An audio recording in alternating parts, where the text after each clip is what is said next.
Ayan! Oh, ang galing! Congrats! Thank you!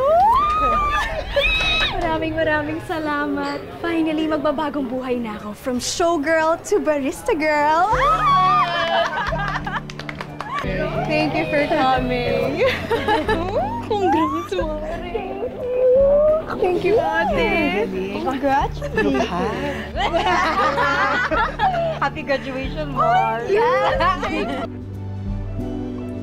Thank you, Kuya. Sino ba yun?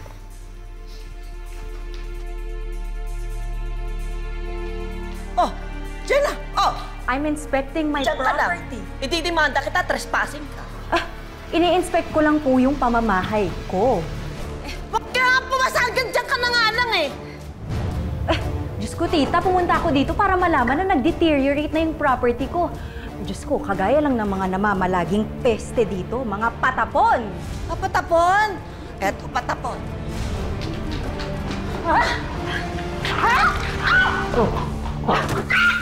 Oh my God! Walang hiya mo talaga, Jenna ka! My God! Tita Armida naman! Oh my God, don't tell me hanggang ngayon ang kilig niyo po pa rin mag-aksaya ng ulam, tita. Aray ko! Tita, ang mahal-mahal ng bilihin ngayon. Hindi ninyo kainin mo yung dinuguan kasi bagay yan sa'yo. Ha? Ha? Masarap po yan! Hayop ka! Hayop ka talaga!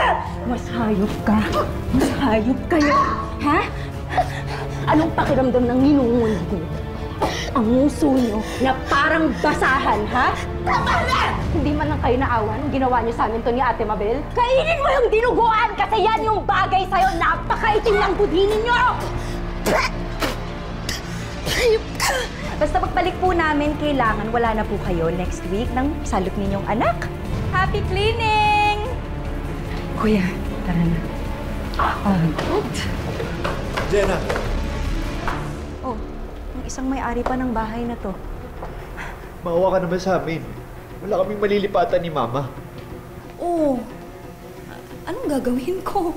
Eh, Arvin, hindi ko na problema yun. Ang laki-laki ng katawan mo, gamitin mo, pati yung mukha mo. Ba't hindi ka magtrabaho, Arvin? Ha? Don't tell me, batugan ka pa rin ngayon. Kakahiya ka naman. Jenna, alam ko malaking kasalanan ko sa'yo. Pero alam mo naman kontrolado ako ni Mama. Oh, yun na nga. O, ano gusto mong gawin ko? Pero kitang-kita ko sa mata mo, Jenna. Mahal mo pa rin ako. Talaga? Kita mo pa rin ba sa mga mata ko? Oo. Ramdam ko, Jenna. Na meron ka pa rin pagmamahal para sa akin. Sige.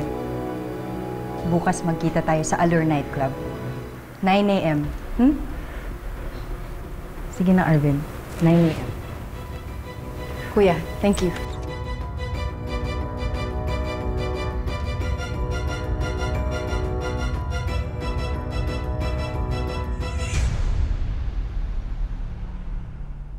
Bakit papupuntahin mo pa rin si Arvin? Lolokohin ka lang ulit nun. Papaasahin ko lang naman po, ate. Baka naman ngayon, makalaban na siya sa nanay niya, di ba? Baka ngayon, pwede niya na akong ipaglaban, ate. Naririnig mo ba yung sarili mo? Huwag kang tanga! Mahiya ka naman kay Hiroshi.